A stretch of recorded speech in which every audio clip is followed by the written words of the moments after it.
I have bought a 130-year-old cottage in the Rocky Mountains of Colorado. Many people have said that I am naive to buy a fixer-upper having no building skills, and it's true that I am amateur at best.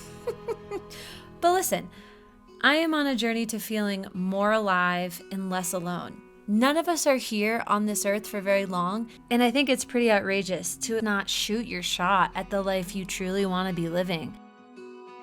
Life isn't always easy, and I think there's a real magic in pursuing beauty and intention despite the darkness of the world. I bought Dreamwood Cottage because this place specifically makes me feel like I belong, and I know it's going to challenge me to grow into the woman I have the potential to be, and I dream that one day maybe my future family can live here as well. If you're interested in home renovations or you just want a friend, come on over and stay a while. Welcome to Dreamwood. Hello. How are ya? I've missed ya. Today. Oh, sorry, Ria. Today, we are filming a very special video, and by the time this video comes out, it's actually going to be the day after my birthday. So this is a little bit of a birthday special. There's definitely a magic in the air today. It finally feels like spring at the cottage. So I feel like I'm blooming. I'm feeling a little bit bold to answer some questions, okay?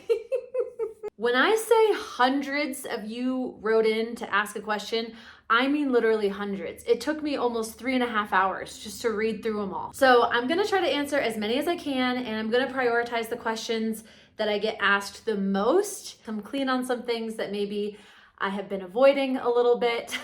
Many of you also wrote in to get advice on a life situation that you're going through. And I think this is just wonderful because I'll be a little bit vulnerable, you're being vulnerable, and then we can all just feel a little less alone in our struggles. I am by no means an expert, but I am your very good friend. For those of you who might be new around here, my name is Alyssa. Most people call me Liz, and this is Rio. I started sharing my online video diary about 3 years ago on YouTube when I was just at a really low point in my life, and I just wanted to see what the heck I could make of myself. You all have been on that journey with me. I converted an old school bus, I lived on the road, I bought my very first home. You guys have peripherally watched me go through a breakup, falling in love, just really figuring myself out and figuring out the kind of woman that I want to be and growing into her. It's been a really special journey sharing my life with you all.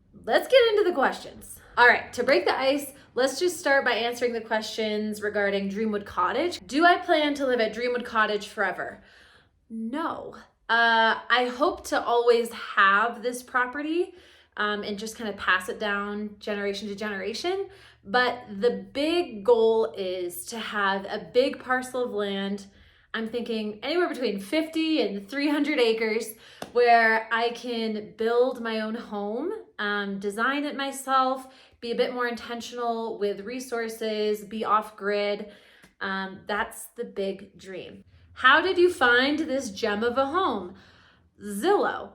Crazy enough, I had a saved Zillow search, and one morning I woke up to a Zillow notification. I was still laying in bed and just clicked on it, and it was the cottage. And I was so shocked to see such a unique piece of property, such a beautiful historic home go up for sale. And it was in a part of Colorado that I'd always wanted to visit. So I just drove over here, saw the cottage, and instantly knew that I needed to live there or at least try. This was the very first home I had ever looked at. And it was the very first time I ever tried to purchase a piece of property. I didn't know if I was going to qualify or not. And that kind of leads me into the next question that says, was it hard to get a mortgage with your YouTube income? Yes. So even with my proof of income for the previous 12 months, the mortgage company would only approve me for 50% of that income. So they only deemed 50% of it to be reliable, which made me not qualified to get a mortgage for this home. But they did say that if I were to bring on a cosigner that they would approve me. So my mom was so gracious that she co-signed. How long did you have to save to make the down payment? I was saving for about 10 months, which in the grand scheme of things is a very short amount of time. But remember, I was living in Monarch, my bus. So, and that bus, I am so lucky to have that bus because it had practically no mechanical issues whatsoever. So my cost of living was really, really small. I was able to save probably about 85% of all of my income and be able to put that towards the down payment. Living in the bus really allowed me to get ahead. What did you pay for your home? I paid $269,000 for Dreamwood Cottage.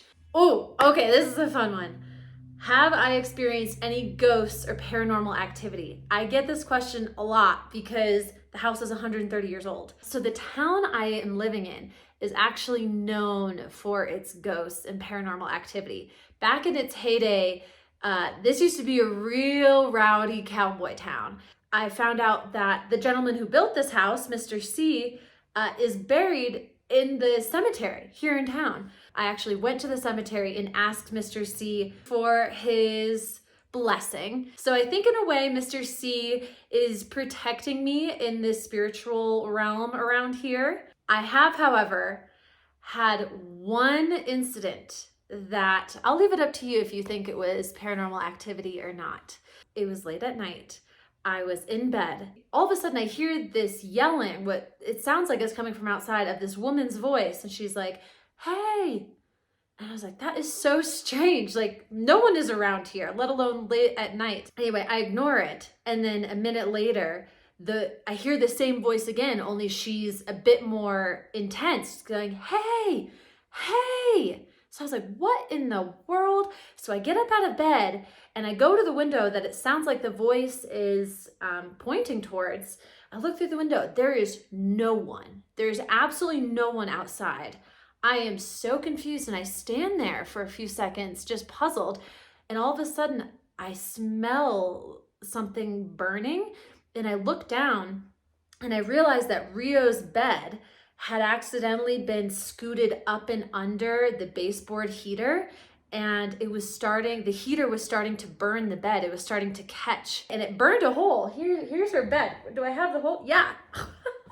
It literally burned through this whole piece of material. If I hadn't gotten up and out of bed, I wouldn't have noticed that it was catching and I would have been asleep and that would have been right next to my bed. In a way, I think it might have been Mrs. C pushing me to not burn the house down or get myself hurt.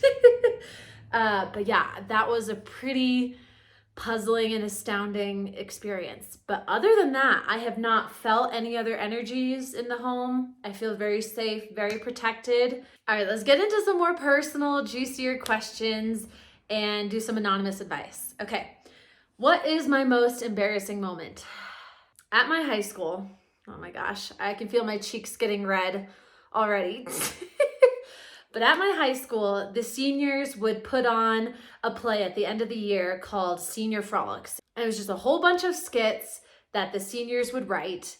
There was a skit that was making fun of me. I'm like getting tears welling up just because of like that memory. And I remember sitting in the audience being so humiliated. I had never felt so small, so insignificant. It was so embarrassing. I was absolutely mortified.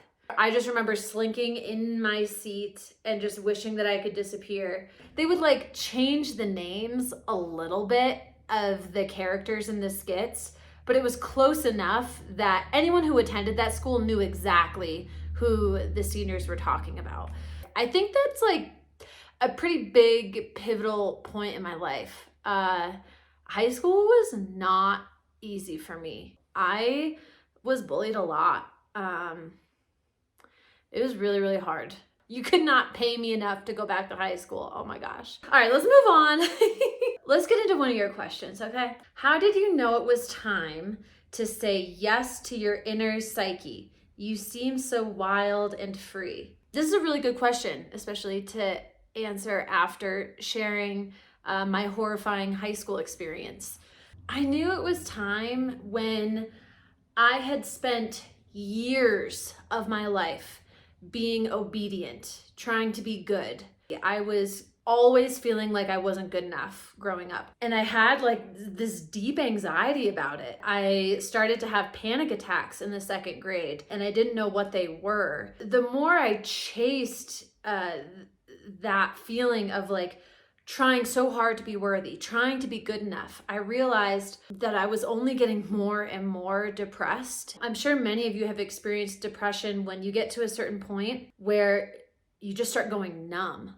And that's even more terrifying. You're like, oh, I feel like I'm dying. Like I'm alive, but I'm desperate. Those were some dark days. And at that deep moment, I had this realization that I will never be good enough for some people. No matter how hard I try, no matter if I play by all the rules, I will never be good enough for some people, and I will always be chasing that feeling. I knew that if I wanted to survive my depression, I needed to do something different. I needed to take a chance on myself. I could feel something deep inside me just begging to be set free.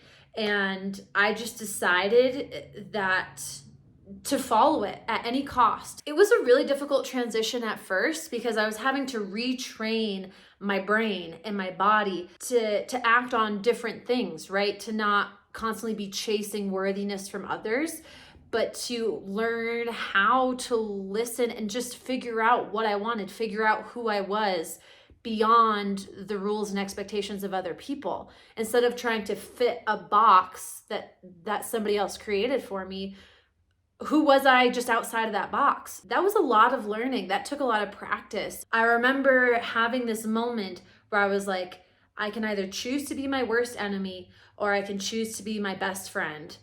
And there's no other choice. I have to choose one and I have to commit to that mindset.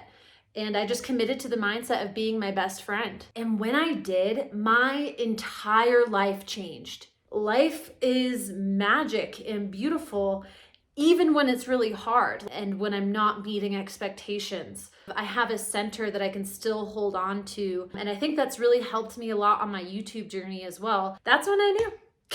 I guess that was kind of a long-winded answer. We're like really warmed up now. Come on over, get comfy in the nook. I thought we'd do the next round of questions here. Besides the bus and remodeling, what do you do for fun relaxation? I love to read. I'm over here because the book I'm currently reading is over here in the nook. I love to read and I love to, this is going to sound really silly, but I love to daydream. I am constantly picturing and visualizing things, getting caught up in the daydreams of my life.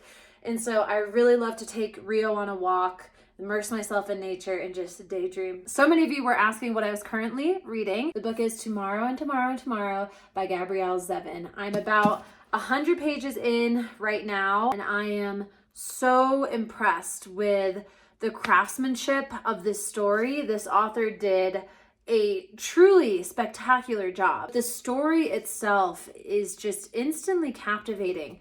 And not in the really punchy, dramatic ways. You just really immediately start to fall in love with the characters. They're deeply flawed, but also so relatable. If you want to pick up a copy of this book, we could do a little mini book club. When I finish the book, I'll be sure to give it a little review. I also get the question a lot of what other YouTubers do I watch, and since we're on the topic of books, my favorite booktuber is Jack Edwards. He comes from the publishing world, so he gives a really interesting lens into the books that he reads and critiques. Okay, another personal question. Here's a question I get a lot. It's a little juicy. Am I religious? I am not a religious person. I am a very spiritual person though, and I've been on this deep spiritual journey kind of ever since I was in that deep dark hole of depression. I grew up in a very strict Christian household, and in total honesty, it was really not good for me. It was not a positive experience. I chose to leave the church, I think my freshman year in high school. And that was definitely the right and healthy decision for me. Some people have very different experiences with religion, and they find it to be really empowering, really positive, and I really celebrate that for those people. That was just not the case with me. And we each are allowed to have our own journey and experience with spirituality and religion. We're all figuring it out. We all have our own unique path. All of the beauty and magic and values that I admired from the church, I was able to find all of that outside of the context of the religious and church construct. It's really shifted my life philosophy tremendously. I get so many questions about how I practice my spirituality, and questions on meditating, what tools do I use in my practices, and I'm happy to dive into that, but maybe let's switch gears for a little bit. All right, some of my plants need a misting, so we moved over here. So I got a ton of questions just regarding YouTube in general. What are your tips and recommendations for starting a YouTube channel? Don't make the video you think you should make. Make the video you want to make. I'm a YouTube viewer myself, and just like you all know, it's so easy to feel when someone has deeper purpose in the videos they're making. They don't even necessarily have to be extremely unique or ambitious videos, but you can tell when someone is showing up because they want to offer something. And then it's also very easy to tell when people are showing up and making videos because they want to take something. They just want validation, money, the views. Don't get caught up in that trap of chasing the algorithm. The more you chase something, the more it's going to run away, right? That's the impulse. But if you just sit back and say, I have this offering to give, this is meaningful to me, you become magnetic. And that can be a slightly uncomfortable place to sit because you might not get results right away. But if you're just chasing, there's going to be a lot of anxiety and insecurity that builds around that. And that is a trap you don't want to go down. How did I learn to edit YouTube videos? I'm completely self-taught. I started with Adobe Premiere Rush, which is just Adobe's simpler and cheaper editing software. I would just look up YouTube videos on how to edit. I film all of my videos on my iPhone. So that's really all the equipment you need. It's easy to use that as an excuse. I'll start my YouTube channel once I get all the gear and once I know. The only way you are going to become a YouTuber is to just start creating and putting it out there. You have to embrace the cringe. You just gotta do it. Every YouTuber cringes at their old videos. That is just the journey, right? That is just versions of you.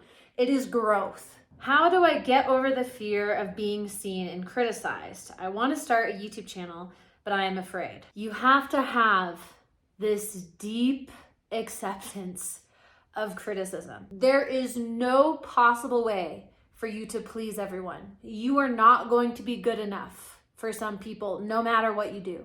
Let that bring you peace, because then the pressure's off. And let me just be fully transparent.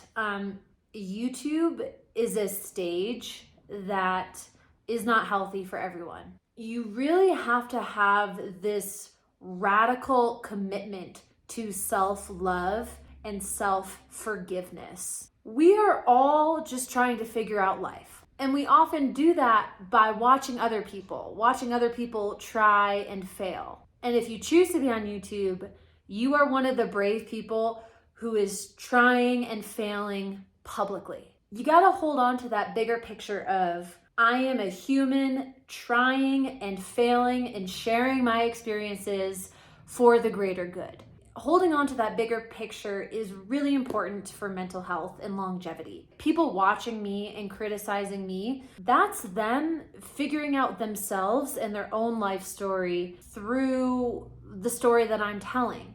And I can't take that personally. And that is hard, especially because some comments will step on triggers. We all have triggers. We all have these deeper insecurities. And the internet will poke those. Every time a comment actually gets to me, I really have to take a step back and realize that one really hurt me, because that's a part of myself that I've been maybe neglecting or avoiding. And that's a part of myself that I now need to take responsibility for and love, and not have that be an opportunity to then tear myself apart. I really trust myself to know what is just criticism that is people figuring themselves out, and what is criticism that I can use to shift and become better myself. Every single video I post, I get criticism. Every single video you post, you'll get criticism. And there is this curve. Once people view you as successful, people become more critical of you, even though you're the same imperfect human. I have found some of my deepest and closest and most meaningful connections through this platform. I've also had some of the most challenging, scary, and trying times having internet stalkers, death threats. You really can't take it personally, and that is really hard, and that is a daily practice and commitment that you have to make. Anonymous advice question now. I have gay fantasies, and even though it stops, I sometimes come back to my urges. It makes me feel weird. I don't find men attractive in both regards, and I'm hetero. Thoughts? Frankly, I think this is very, very normal. When you step outside the box of what you expect for yourself, of course it's gonna feel weird. You know, it's uncharted territory. Just don't let that weirdness turn into shame. You're just expanding the boundaries that you created for yourself in the past. And that just means you're being a good human and evolving. That's it. You know, I'm excited for you. You all sharing what you're going through is making me feel braver and bolder about answering some of the questions and getting this stuff off my chest. I have a few more big juicy questions of yours, but I feel like we're on a roll. So let's just keep this going. I think we should take this outside. Spring has sprung. It turns out a water hose and good intentions is just not enough to get me the lawn of my dreams. Grass just gave up. I am a lost cause when it comes to knowing how to care for my lawn. So I am very grateful for my friends at Sunday for coming to my rescue. Sunday is a customized lawn care plan that is sent straight to your front door. All you gotta do, go on their website, take their very short quiz, and that's it. All right, so Sunday is designed with safety in mind. These nutrient pouches have 0 pesticides, there are no harsh chemicals, and it's designed with pets and kids in mind, which was very important for me and Rio. Sunday uses your quiz results to understand what kind of soil you have and works with nature, not against it, to get the best results. In every custom package, there's a QR code that lists the products that you ordered and when you should use them, so it's foolproof. Go ahead and click my link below and use my code REGRETLESS30 for 30% off your first custom lawn care package.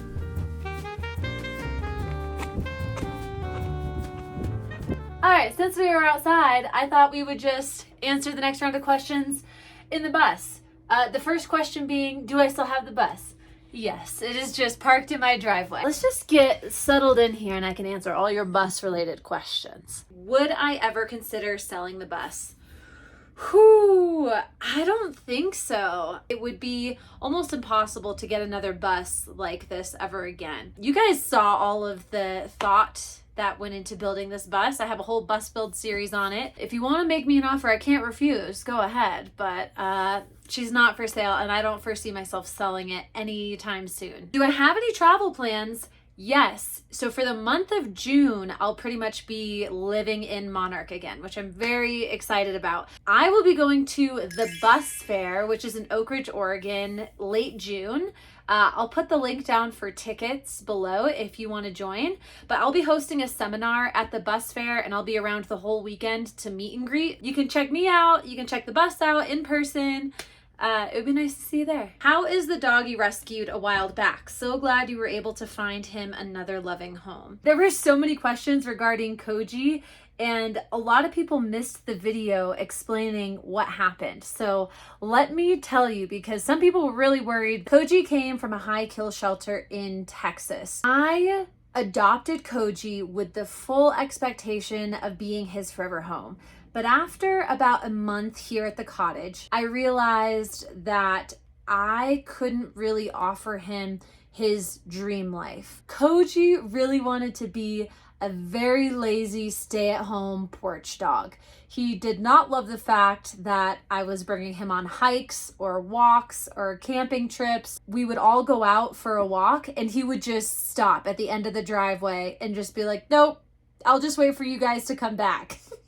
He was such a good boy. He just wanted to be retired and lazy and just guard the house. And I knew that with my lifestyle, I couldn't really offer him that. In order for Koji to live his dream life, I would need to be his foster mom and help him find his forever home that could provide him the life that he really, really wanted. That was such a hard decision because I fell in love with him. He's such a lovable, big, lazy guy. Like, you can't not love Koji, but I knew it would have been really selfish of me just to keep him. But then the stars aligned. I went into the local pet market here and I was talking to the owner about Koji and the situation. And she told me that she and her wife had just lost their big guy the year prior and that they were really missing having a big guy in their family. We decided that I would bring Koji over to their house just to see if maybe they could be a good fit. It was perfect. I was in tears after that first meeting because I knew this was Koji's home. Koji has two moms, one of which works from home, so he gets to be a lazy boy at home and never be alone. The other one owns the local pet market, so he gets absolutely spoiled with all the latest treats and toys and food. He has two doggy siblings. He has one human sibling, and he has this giant back porch with these beautiful mountain views where he just gets to lay sprawled out all day long if he wants to. He just lives up the road. So me and Rio still get to see him. I see Lori in the pet market all the time because that's where I get Rio's food. I get photos and videos every single week from Koji's family. Koji's doing more than fine. He is thriving. In fact, I'm kind of jealous because I want to be adopted by Lori and Allison. The day is winding down and I have saved the juiciest and most asked questions for last. But first, I just wanted to say a very special thank you to all of you who have gifted me something off of my Amazon wish list. I consider them all birthday gifts and I save all of your little notes. I keep them in a very special box. Thank you so much for being a part of my life. It really means a lot to me. But now let's get in to the best part of the video, okay? All right. Let's talk about money, romance, and some big lifestyle questions. How do I make money? I am a full-time YouTuber. I do not have a job outside of YouTube. Some people try to claim that I lie about that, but I don't. With YouTube, there are 3 revenue streams. The first is Google AdSense. So once a month, Google will send me a check. The second is sponsors, and sponsors are definitely the best way to maintain financial stability. And the third is my Patreon. My Patreon family has really gotten me through a lot just emotionally. Knowing that I have people who want to show up for me does wonders. I've felt pretty bad. I've been neglecting my Patreon family a little bit, but I hope to get back on there. I love posting behind the scenes photos and just doing an occasional live. Have I ever considered starting a business outside of YouTube? Yes, all the time. Fun fact about me, I actually took a gap year, and in that gap year, I created a business. I filed for a patent even. Unfortunately, I had to let that idea go to the wayside because I just didn't have the finances to keep that idea going forward, which was a bit of a bummer. I ended up losing my patent. I didn't have enough money to continue patent negotiations, which means it went to public domain. If a patent goes to public domain, that means anyone can use it. I have since found out that other patents have referenced my patent, which means if I had had the money to continue pursuing that, that would have been really beautiful passive income for me. So a bit of a bummer. Do you have any plans for merch? Yes, I am just so picky. I was considering offering canvas totes because I use my canvas totes a lot, so I was thinking of offering that. I also had this really funny idea for picnic baskets. I just think picnic baskets are so romantic and charming, and they used to be a big thing, and I kind of want to bring them back. I love the concept of what a picnic creates, just to encourage people to get outside into nature and connect with somebody on that blanket. My most serious idea has been to launch a plant-based body care line. I have become very passionate about herbalism for skincare, hair care, body care. I've been on this self-healing journey and I've learned so much recently. The past like 6 to 8 months, I have really been struggling with my skin, my hair. I've had a deep dive into testing out different natural oils to help heal some of these ailments. And I have found a tremendous success, and I just want to share it. Like, look at all these baby hairs I have. Look at all these. My hair was receding so much, but now look at all these baby hairs. It's just amazing. Let me know what you think. Would you like canvas tote bags, picnic baskets, or a plant-based skin and body care line? All right, let's get into the realm of romance and sexuality. Have you considered an OnlyFans? Of course I've considered an OnlyFans. I do not have an OnlyFans and I do not plan to make one, but of course it's something I've pondered. I fully support people who want to make an OnlyFans and to showcase their physical selves. You guys saw a video once for my birthday a couple years ago. My extremely talented photographer friend, Abby, she gifted me a photo shoot where it was just me in my skin out in nature. And I am so glad that I have those photos. I don't think I've ever felt more beautiful and more empowered. Maybe what I'll do is I'll just continue to do these photo shoots with Abby. And then when I'm like 70 years old, I'll do a From the Vault OnlyFans. When you find the partner of your dreams, how many kids would you like? I'm not sure I want to have kids. I feel very fulfilled not having children. It's hard for me to picture myself having kids when I don't have my long-term partner in my life. It's also hard because I'm not in a financial position that I would want to be if I were to have kids. So there's just a lot of things that would need to happen for me to be like, you know what? Maybe I will be a mom. If I did decide I wanted to have kids, I would have at most 2, 1 or 2. No matter what though, I will have a pack of dogs. I think that is inevitable in my future. The star of this channel has graced us with her presence. It's just so cute, it hurts. Have I ever been in an open relationship? Yes. I've been in open relationships and monogamous relationships that have been very fulfilling to me. Do I hope to get married? I've touched on this in the past, but I'll touch on it again. I am a child of divorce. I think I have a lot of fears surrounding marriage. I don't know if I ever want to get married. I could see myself getting engaged and just being engaged forever. I just really want to know that my partner is showing up and being with me out of choice and not out of legal obligation. A legal contract just is not sexy, you know? Maybe when I'm 70 years old, when I start my OnlyFans, I'll get married. And in a way, it's like celebrating the achievement of that lifetime partnership with somebody. Settle in. I know this is the one a lot of you have been waiting for. Who broke my heart? And who is my new love interest? I'm gonna try not to get emotional about this. Here I am getting emotional. I have never had people cheering me on and wanting love for me and wanting good things for me like all of you in the comments.